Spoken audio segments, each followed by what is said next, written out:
here to be an all-time great. You're now rocking with the best. Purple yellow, purple yellow, purple yellow, purple yellow. The Lakers repeat back-to-back title. Welcome to the Big Baby Jonathan Sports Podcast. Oh, he's smoking hot. The latest Laker news.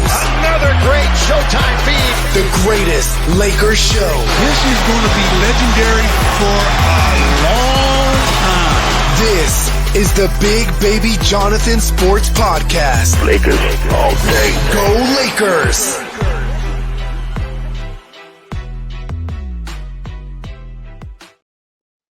What's good, everybody? It's your boy, Big Baby here from Big Baby Sports. Make sure you hit the like button, subscribe to the channel, turn on those post notifications for each and every podcast, man. I got the legend, OSHEA Jackson Jr., man. How's it going, man? Thank you for taking the time in your busy schedule, man. Thank you for coming on for Big Baby Sports. Oh, man, it's all good. I don't know if anybody knows, but I do not have a big busy schedule right now. I'm on strike, bro. I'm chilling. Yeah, man. Let's get into it, man. So the Lakers, man, last season, we're going to get into last season and then to this season. How did you feel what they did last year with the whole Westbrook and Darvin Ham thing starting at 2-10? Man, I was pretty low. You know, it's hard as a Laker fan, especially in the position that we're in, having Bron and AD, and you know, we can still taste the champagne from our championship in 2020. It's hard having that type of start. Anybody who knows me knows that I am an aggressive person on Twitter, and when they don't give me the ammo that I need, I'm just like, well, let's just go out there and have fun. So it was rough. It was rough, but you know, we pushed through. Obviously, as fans, we're always going to support.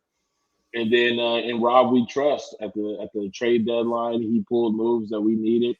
And you know, look up, and we're in the Western Conference Finals. I mean, come on. Yeah, most definitely, man. Like when we started at 2-10, 2-11, somewhere around there, it was really stressful. I was angry, pissed off. I was like, no, let's give it a chance. And then Rob Pelinka said, D'Lo, Beasley, all these guys, and it's like, let's go for it, you know. And we did. We got to West Conference Finals, but we just ran into Denver, man. Denver's a tough team, man. And how did you feel about that Denver series in general? And how do you feel about them talking that noise all offseason? Well, first, let me just ask, what's the cussing level allowed on this show? The floor is yours, big dog. Do your thing. All right. Okay. So as far as the series goes, it reminded me a lot of, you know, a little bit, I should say, in 2020. In 2020, them games were close. It wasn't like we just steamrolled and, you know, it was all good. Like we were, if AD don't hit that buzzer beater, we're in a different position in that 2020 series than what people might want to remember. And we had Dwight making Jokic uncomfortable. That was like the kryptonite that we found because, you know, respect to all the lengthy athletic bigs. But when you got a motherfucker who could just size you down, and then all it takes is one wrong step for you to bite on a pump fake and then he can just toss it in, that is the definition of all day. So like we didn't have that big body to kind of make him uncomfortable that we did when we had Dwight. And it showed last night too. You know, I love the acquisitions of Christian Wood, Jackson Hayes, but they mini ADs. You know, they are that speed-driven big, you know, trying to be quicker than you and quicker off the jump and all that. But we don't have just a bull down there, a solid, I'm not going to let you just get what you want from me, Jokic. And as far as the Denver fans, listen, I could not imagine what it's like to be a fucking loser for so fucking long. I cannot imagine like all the pent-up aggression that you probably had every fucking time you seen Kobe go for 50, Shaq just obliterate fucking Antonio McDyess or whoever the fuck you were cheering for back in the day. I get it. and you guys let the radio DJ hype y'all up with one line, who he said, because John Ireland spoke about it on Mason and Ireland, said he got in trouble for that line because even the Denver organization knows better. What the fuck are y'all talking about, man? And this moments like this where I wish the Lakers weren't trying to be this high class organization that we are. You know, the reason why when I got famous, I started forcing myself on sports shows because I've always seen Laker representatives or like celebrities that are Laker fans come on these talk shows and just be so polite. And you fuckers in the league don't deserve that. Mm-hmm. And you're just showing me. And it's get your shine on. I'm happy for all the first-time champions and the single-digit championship teams. Get your shine, bro. You're a candle in the sun. The only people we really worried about is Boston. After that, all right, whatever you got this year. But Denver has a great team. I respect their team. But the game between the fans, yeah, fuck Denver fans. Yeah, like you said about Dwight, man, he's missed. You know, he bodied Joker in that bubble series. I feel like if he was in this game last night, he would be on him. He would be being physical. And as far as just the new acquisition, Jackson Hayes, Christian Wood, I like him, but like you said, man, we need more bigger of a body. And maybe that's something Lakers need to look at the deadline if this continues to happen, man. Like last night in the second half, man, what is going on with Anthony Davis, man? Like, why doesn't he show up in the second halves of games? Like, that pisses me off, man. So, like, as a Laker fan, you would never see Shaq do that. You never see Kobe do that. You never see Pau Gasol do that. But for whatever reason, Anthony Davis never shows up in the second half and starting to get me pissed off. Yeah, you know, this year he already set the goal of wanting to play the full 82. It was obvious from the jump. I mean, he had the first bucket of the game. It was obvious from the jump that this year we will be finally trying to focus it all around AD. But it was a stat. I think it was like right before the second half, I believe. Mm-hmm. He has 0 boards. I even tweeted it when he went to the line. I was like, there's no way. There's no way. And Denver just made us look small. Mm-hmm. And like you look on the paper, and we shouldn't be that small. But when you got fucking Gabe Vincent and Austin Reeves having to fly in for these fucking long Avery Bradley type rebounds, like it's like it's frustrating because we used to be that. We used to be the team that's just gonna oversize you. You think about Kobe and the Pau Gasol years. You got Kobe, Powell, Bynum, Lamar. Like we're big as hell. Mm-hmm. And even our 2020 year, where you got JaVale, AD, Dwight, Kuzma, Bron, they're like our size just trumped everything anybody had to do. And Denver has that right now. You know, it is what it is. And, you know, we blew up that championship team. They didn't blow theirs up. We blew our championship team up because, in my opinion, we were trying to counter Brooklyn before we had to. They got this KD, Kyrie, and then there's rumors of them possibly getting hard. And so, like, we started to, like, all right, we got to be a step ahead. And you always want to be a step ahead, but we blew up the whole roster. Like, we gutted it. Like, and we lost our size. We lost chemistry. This is the first time since then. No, this is the first time since before the championship where we came back with basically the same team. You know, you those guys over in Denver, they got chemistry together. They've been playing together for years. And they're in a system that is built around Jokic. And AD last night, yes, it's frustrating. It's the first game of the year. I'm always going to expect more out of him. And they might say they don't. They hear us talking. He knows what he has to do. And I believe in him as a professional. And let's get it. You know, we ready. We're hungry. Yeah, most definitely, man. We're hungry. But last night, like the Lakers had their chances, man, but just they didn't execute down the stretch. And as far as LeBron's minute restrictions, I get it, but we were down 4. Yeah. Dardenham takes him out. Denver goes on that big run. So if we had LeBron a little bit more in, I think we would have pulled it off. But just Speaking of Durham, how do you feel like he's doing as a Lakers coach in general? That's a tough job. I think it's the toughest job in the league. You know, we are so quick to, when something's not going right, all right, this ain't it. You know, we don't give coaches time to cook a lot over here in Lakerland. And, you know, aside from Pat Riley and fucking Phil Jackson, Yeah. I really don't know anybody who I've seen like with real tenure as the Lakers head coach. So it's a lot of pressure on him, on top of the pressure of it being possibly one of LeBron's last seasons with the Lakers. So, you know, I try to give it to my man. Of course, as a black man, I love seeing a black head coach in the Lakers. I don't see a lot of that either. So, but it's just so many things where you question, you know, lineups have been a thing for the last 2 years, you know, just decision making at certain spots. And like I said, it's a difficult job when your best player is your oldest player too. And you want to keep him fresh for the rest of the year. It's the first game. Mm-hmm. It is the first game.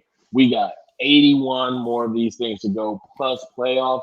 So it only stings because the entire basketball world is watching opening night. Mm-hmm. And so we got to hear from everybody. Yeah. So that it hurts, but we gotta understand that this is the first game of the year, and there are things that we have to, you know, kind of put in perspective. Yeah, most definitely, man. I just feel like Lakers will learn from last night's game. I just feel like we could improve on some things last night. You know, maybe AD shouldn't start at center, maybe move to power forward, because I noticed when AD focuses on defense a lot from the start of the game, his motor winds down in the second half. That's what I've been noticing from AD. So maybe you start Christian Wood at center. You know what I mean? Yeah. Start him at center. You know, that's how I feel. You know, because he's a good. AD's been asking for years not to be the 5. Yes. Like, it's from the man's mouth. Yep. Stop putting me at the 5. And every year we like, okay, let's him at put the 5. Bron at the 4. Right? It's just like, what am I supposed to do? How more can he tell us? Don't put me at the 5. And that goes back to our my original conversation about having another big. mm-hmm. If we were to do that and bring a Christian Wood or Jackson Hayes to be at the starting 5, our bench is now small. Our bench now has one true big. So like it's something that they really have to look at, because it makes AD's job easier, and it furthers our depth, which we're glamoring over as Laker fans, talking about how deep our team is and all this. There's one solid part. If we move AD to the 4, that bench lineup is down a big. So it's something that they really need to take a look at. Yeah, I agree, man, because I just feel like with our bench, it's going to go small, like you said, man. And we were interested in JaVale McGee, man. We should have traded for JaVale McGee again or something, man, because we need – yeah, because I feel like our ultimate goal is to try to beat Denver. We lost 6 straight versus them. They're acting like they won a championship last year. I'm just sick and tired of Denver talking. They act like – because if this was the late, great Kobe Bryant, Shaq, they would have said, give me the ball, get out of my way. Nikola Jokic ain't doing shit. You know, we got players buddying and all that. So how do you feel about, in today's generation, players dabbing each other up after a game, after talking all summer about you disrespectfully, and you want to go shake their hand? No. Me personally, I'm a big time Kobe fan. I don't play that as a fan. Yeah, it's but the thing that Kobe had was, I mean, nobody liked him but us. Yeah. Nobody fucked with Kobe like in the league, as far as like the praise that these other players get. Like, all we got told was like we got a fake Michael Jordan. Nobody was fucking with Kobe, or even his teammates. You know, when Kobe comes into the league, if we won a championship Kobe's rookie year, he would be in there drinking Martinelli's apple cider. Like, he can't even, like, he had no connection with the older players. They want to go out to the club. He there to work. He was a different beast. You know, we as Laker fans, we were spoiled with that mentality, you know, that mentality of his. And, yeah, it does feel a type of way when you hear all the talk, hear all the noise, and then everybody's dapping each other up at the end. But what people have to understand, there's two games being played. Mm-hmm. There is the game between the actual players, and then there's the game between fans. They don't give a fuck about the game between fans. Only we give a fuck. Like, I have no problem with any player on the Clippers. But at the same time, I hope the Clippers never win shit because of their fans. Yep. Like, I just don't want to hear their fans. Oh, Clipper Darryl will be on your ass if they ever win. You never win. Like, ever. Yeah. You know, it's not like any team that I don't fuck with. It's not because of the players. Because I wish Jason Tatum was a Laker. I wish Jaylen Brown was a Laker. Me too. But fuck the Celtics because of their fans. Yep, most definitely. Those dudes are doing a job, bro. They recognize that, like, you know when two stars have a beef. You know when two players have a beef. They're not dapping each other and hugging each other. But all the talk between fans, that ain't got nothing to do with the players, bro. It's a war. It's a war between two sides that have nothing to do with the real game. Yeah, true, man. But just when I saw that LeBron was dapping up Jamal Murray, I'm like, Kobe wouldn't do that.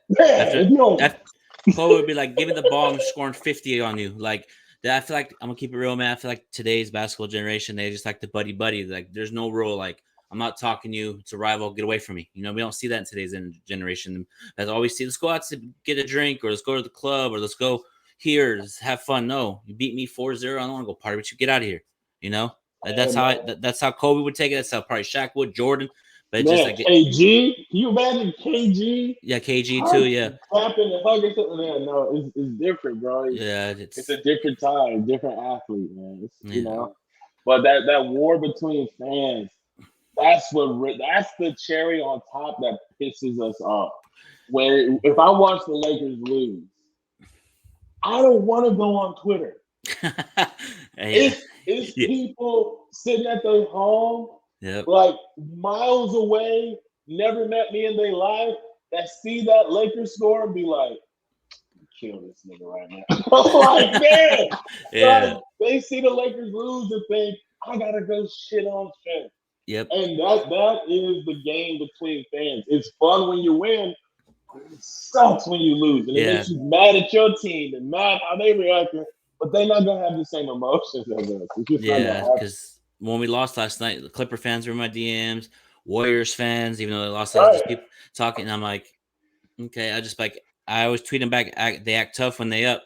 So yeah, exactly. Just like Lucas said, man. Just like Lucas said, they act tough when they up. But man, so what is your Lakers prediction record for the season, and what seed do you see them finishing in this year? I can see us getting 50 wins with this team, 51. I would if I had to put like a seeding, I would be extremely happy with a third seed. I would really feel like, because as we saw Denver, they're here. They are here. They are for real. They are no joke. There were some defensive runs in that game where I was like, yeah, this team looks like they won the championship. I completely forgot they had Reggie Jackson. That pissed me off too. I was like, damn, like they're low-key stacked. Yeah. So they're here, they're confident, and they're ready to go. I see them in the one spot. I'm being generous and not trying to be a Laker homer by not giving us the 2. But I can see 3 seed, 50 plus wins. I know a lot of people think of us lower than that, but a 50 plus win team. I just want the health. I want the health. I want somebody on this fucking team to take that third option spot. To take it. Mm-hmm. I get it. The Ubuntu Kumbaya, one band, one sound. I need somebody to be like, no, fuck that. Bron and AD are out. Ball up. Give me my ball. Yep. Go ahead. like yesterday, the AD and LeBron sat out like for a couple of minutes. It was just, I think it was D'Lo, I think it was Torian Prince, Cam Reddish, LeBron and AD weren't even out there. I don't understand why that combination taking LeBron and AD out for a little bit.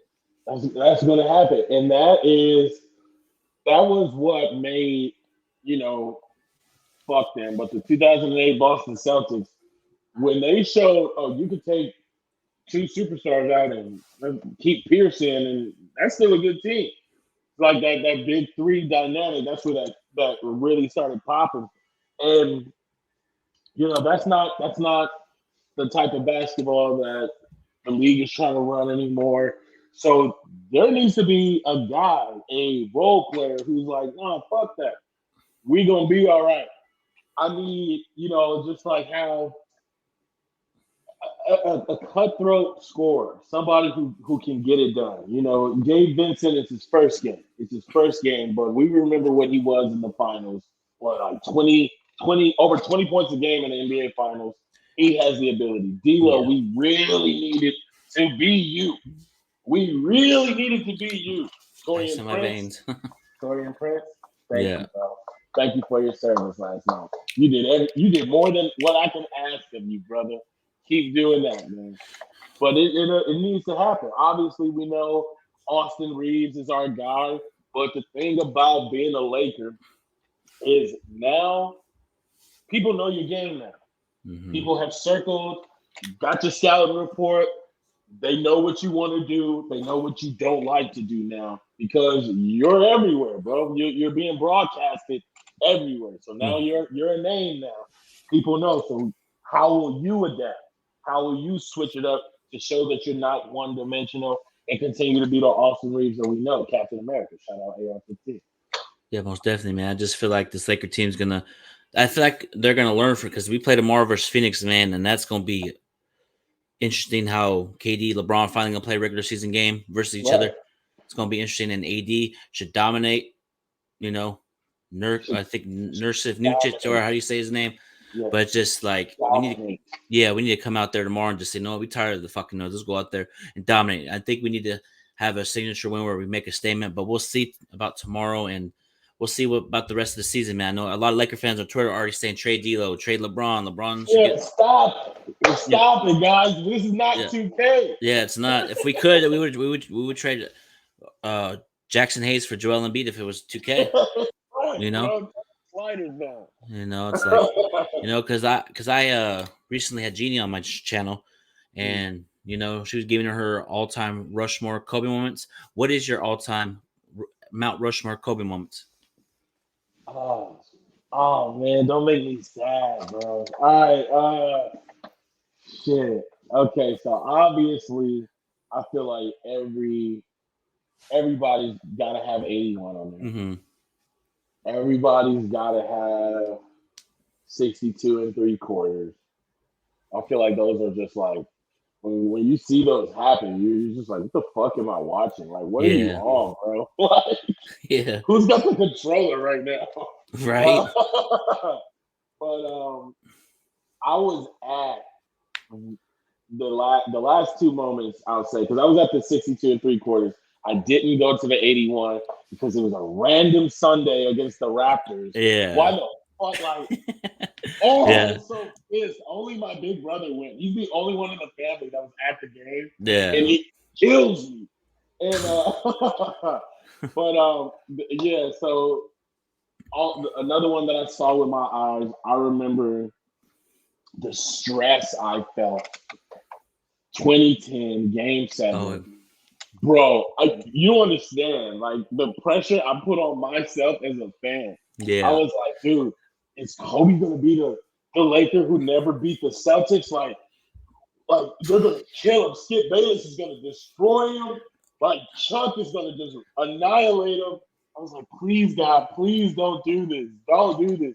Kobe comes out just bricking, and I'm just like stressed with my family, and like the dude. Like a savage prevailed, obviously with the help of his teammates. But as a shooting guard, pulling down 15 boards is insane. And my man got it done, so that's got to be up there. It's the last ring. It's the most special one to me. And then Kobe's last game, dude. I was at that too. I remember another moment talking to God. I was like, just let him get 25. Yeah. Let him get 25, and I'll be happy. This motherfucker got 60. Yep. 60. Everybody in the suite crying and shit. It was wild, bro. Yeah. It was wild. That's like the shit. And Yeah, if I could have, Shaq challenged him on that. He said at least get 40. Kobe looked at him like, I'm not doing that. yeah. You know? And it just High, happened. high. And then for it to be against the Jazz, and everybody remembers Kobe's air balls. Yep. Like, how poetic could you get? Mm-hmm. Kobe's first points for free throws, his last points for free throws. It's just like, if you can't write a movie like that unless it's for fucking the Disney Channel. Like, it's not, it don't happen like that, bro. The simulation was on fire that day. Yeah, it was, man. I was actually gonna go to that last game, but I just didn't go because something came up. I regretted not going to that last game. Still regret it to this day, but I will be at that Lakers statue game when they unveil the statue. You know, bro, teary-eyed. Yep. Oh, I got to meet Vanessa recently. Oh, dude, I was at the USC Arizona game, and it was family night, and like they got us in this suite. I ran out the USC football team down the tunnel, and so they got me in this suite or whatever, kicking it with Wale, my little brother, and some other people, and then Matt Barkley walks in, and then Vanessa and Natalia come in, and bro, I saw her. This is my first time meeting her, and I hugged her so damn tight because it's like, oh, Miss Mamba, and she's so sweet. Obviously, Natalia's going there for film. I went to USC for film, so we chopped it up a little bit. Fight on forever, and yeah, man. So that was a cool moment, man. That was my guy. Kobe was that was my hero. Yeah, speaking of Kobe, I actually have a story about that. He actually followed me on Twitter. Yeah. Hell yeah. Yeah, me and him had a conversation about, remember when Steve Blake was hitting those game winners, White Mamba? I tweeted him in DM, White Mamba. He's like, hell yeah, White Mamba. I was like, what do the Lakers need to do to win the championship when in your absence? And he says, Lakers got to dominate. Lakers got to, you know what I mean? So it was a really special moment for me, and I screenshotted it for memories, man. And I still have because I did the same thing. Hold on one second. I did the same thing. Kobe followed me after Straight Outta Compton that came out. Yeah, and I've told this story before, but I was at a point in my career later down the road where I kind of felt stagnant. I kind of felt like, I'm happy. Yeah, I'm taking care of myself. My daughter's healthy. Like, I got a lot going for me, but I feel like I could do more. I feel like I'm destined to do more. Mm-hmm. And I just wasn't motivated like I wanted to. I felt like, I felt plateauing. I needed something to kind of relight the fire. And so being drunk as hell in my apartment, half a bottle of Hennessy down, I was like, you know what? I'm a DM Kobe. So I DM Kobe. I was like, yo, you got some books or like some quotes or a movie that like pushes you, even though you've done everything, like what keeps you going? And can you give me something? He gave me his number, and like I was scared to death. I was like, oh shit, do I gotta talk to you right now? I'm kind of drunk.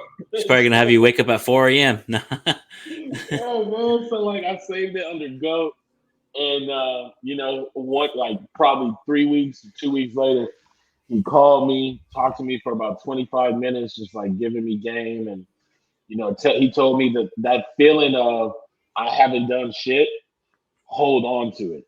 Like, don't run away from that, because that's the only thing that's going to make you push yourself.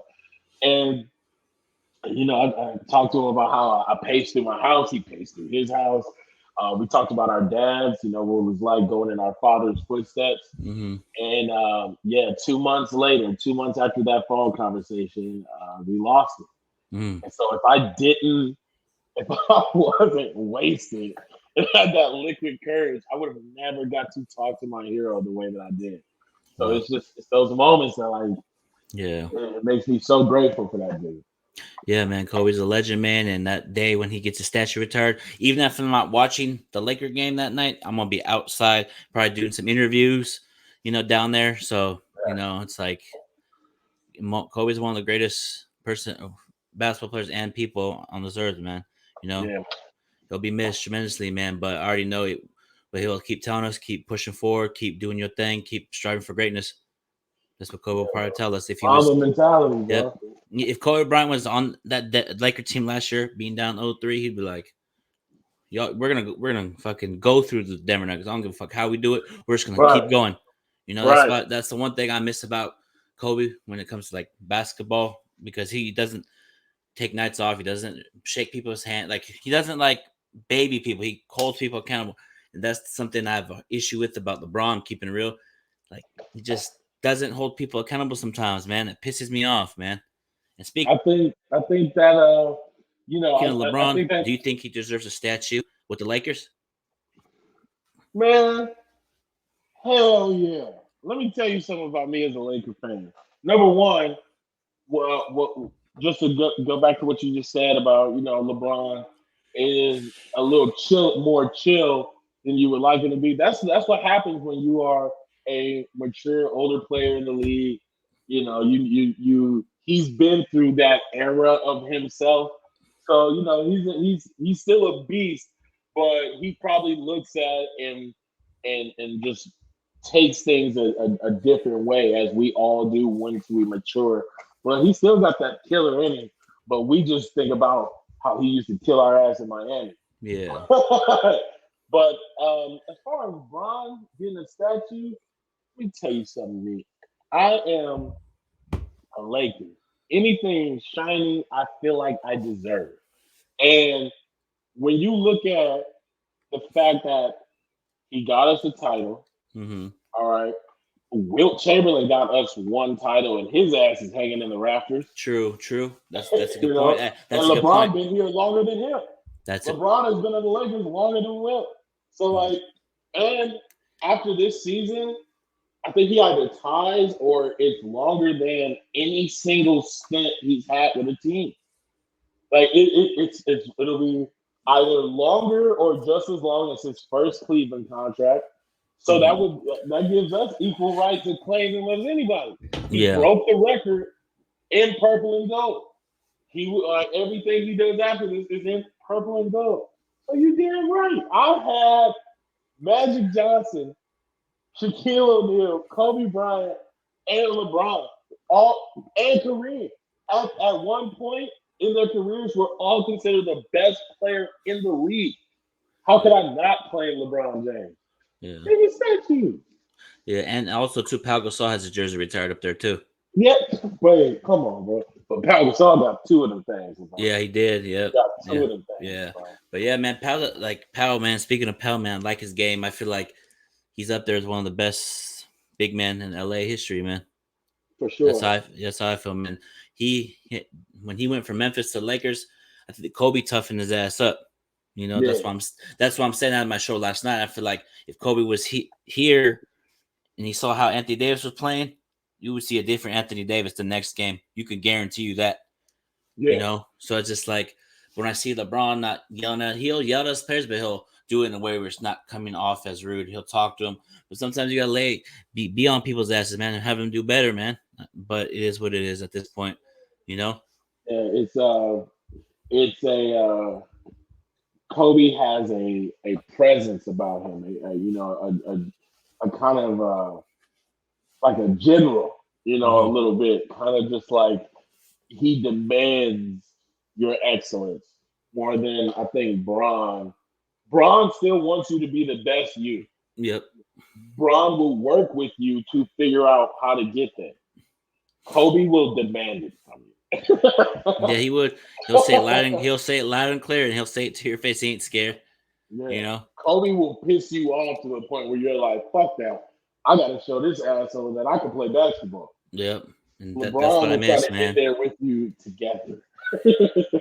Yeah, man. It's just unfortunate. The Lakers are a great team organization. I love the Lakers. Love Lakers, man. But sometimes we need motherfuckers to call each other out, man. In the media, I don't care, man. To get better, to improve. That's how I feel. That's just me personally. Absolutely. You know, You have every right to feel that. I just sometimes when I keep it real about LeBron, a lot of LeBron fans think I hate LeBron. No, I don't hate LeBron. I respect him. He got my Lakers a championship. But sometimes just certain things rub me the wrong way what he does.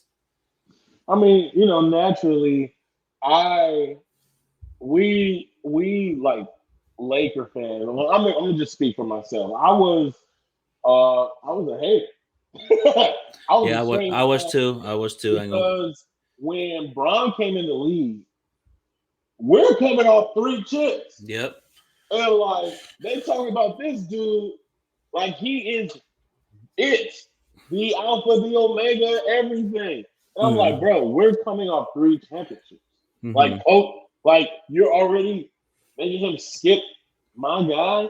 And we also remember there's only 1 year where they called Kobe the best player in the league. There's only 1 year where every sports show and analysts and blah, blah, blah opened their mouth and called him the best player in the league. When we knew this dude was the best player in the league since, 03, 04, nobody was fucking with this dude. Mm-hmm. And so we read the tea leaves. We saw what they were trying to do. They're pumping this guy up and not acting like Kobe Bryant isn't what we know he is. And so that leaves a bad taste in our mouth. So then when we see LeBron fail, we're not necessarily hoping that man, once again, the game between fans, we're not hoping misery on this man. We just want the motherfuckers who be talking shit to be wrong. Yep. Yeah. And that's not fair. That's not fair. LeBron has done nothing to me. Nothing to me at all. He's done his job. Like, you're right. What am I hating on? I'm mad at the people that I have arguments at the water cooler with. Not LeBron. Yeah. So then when Kobe left in 2016, I had to be like, what am I defending that? Like, Kobe not even here no more.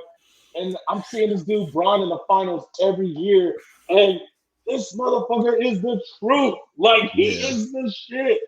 And so it was that game 1 where Cleveland almost beat the steroid Warriors. Warriors. Like the meme of Bron yelling at JR. And after that game, I tweeted, I was like, I can't do it no more. Yeah. I cannot hate that. Yeah. This dude is fucking box office. He's a video game. Yeah. And I won't hate on him no more. And then about a year and a half later, God was like, Shay, guess what?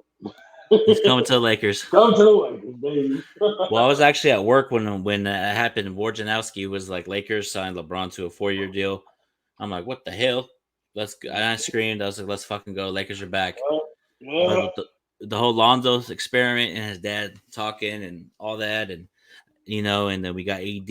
And I guarantee you, if we would have never traded Brandon Ingram, Lonzo Ball, Josh Hart, hella picks for AD, I bet you LeBron probably we would still have had this team with Brandon Ingram and stuff. That's how. But I always like to think about like, what if Randall would have gave us 1 more year with LeBron? What the fuck would that look like? Just bullying down there. Like, what would it have looked like? At least give me 1 year to see Julius. Yeah. But I get it. I've always loved Julius Randle. Yeah, me too. That's always my dog. Like, even when I used to watch him in Kentucky, I still don't understand how we were able to get him at 7. Yeah, like 7. That, we should have not gotten him, bro. But he had to go do his own thing. It was better for him and his family. But like, man, I wish I would have seen Bron and Randall together 1 year. That would have been interesting as hell, man. But the fact that we did all that the first year with AD, we won the championship and the bubble happened. Yeah, it's time to get another one, man, before he retires, man. It's time to get another one. I want to experience a Laker parade. Since the bubble thing happened, we didn't really get a parade, so we got to get that stuff back, man. You know, like last parade I did was 2010, and I want to, Hell yeah. you know, and I want to experience another one, man. And I want to experience it having Clipper Darrell watch us celebrate. Woo! Right. I got enemies now. So Yeah. I need them to be miserable, bro. I need that. Yeah, I same. need that. No, but at the end of the day, man, once season's over, me and Clipper Darrell chop it up. It's good. You know, but as soon as Lakers Clippers play, don't talk to me, don't nothing. Bro. You know, it's like Daryl know not to fuck with me no more. I did his show one time. Came there, Lakered out, Laker rings on. yeah, if you want. Yeah. So my fiance is a big fan of you. She wants to say hi. Put him on. Oh, sorry, my hair. You're good. Hi. Hey, how you doing? Good. How are you? I just want to say I'm a big fan of you and your dad. I love his music. And shout out to your dad and you. Thank you so much. I keep him cool. Tell him I said hello and best regards. All right, I got you. No problem. Good to meet you. Yeah, that's my fiance, man. She's a big time Laker fan, and you know loves your videos. She gotta be with you. Yeah, man. You know, it's just like, you know, just this. I've been working at this to get you on for a while, man. Just want to say thank you for coming on Big Baby Sports, man. Tell people where they can follow you at, man. Put your plug in, man. Oh yeah, you can follow me at O'Shea Jackson Jr. on Instagram and on Twitter or X or whatever you want to call it. I'm not on Instagram a lot. I don't like Instagram because I feel like I could only kiss my own ass so much. Yeah. So like my Instagram is like there's barely any pictures of me. It's just like stuff to make people laugh or like references to old cartoons just so people can feel, connected. I'd rather see people laughing in the comments talking about themselves than Muhammad Ali put it like, I would rather, instead of selling myself to you, I'd rather get you to buy into yourself. Just like that means more to me on Instagram. And on Twitter, I just speak my mind. So that's way more entertaining. And also make sure y'all watch the Big Three next summer on CBS. Yeah, most definitely. I'll be tuning into that, man. They got good competition over there.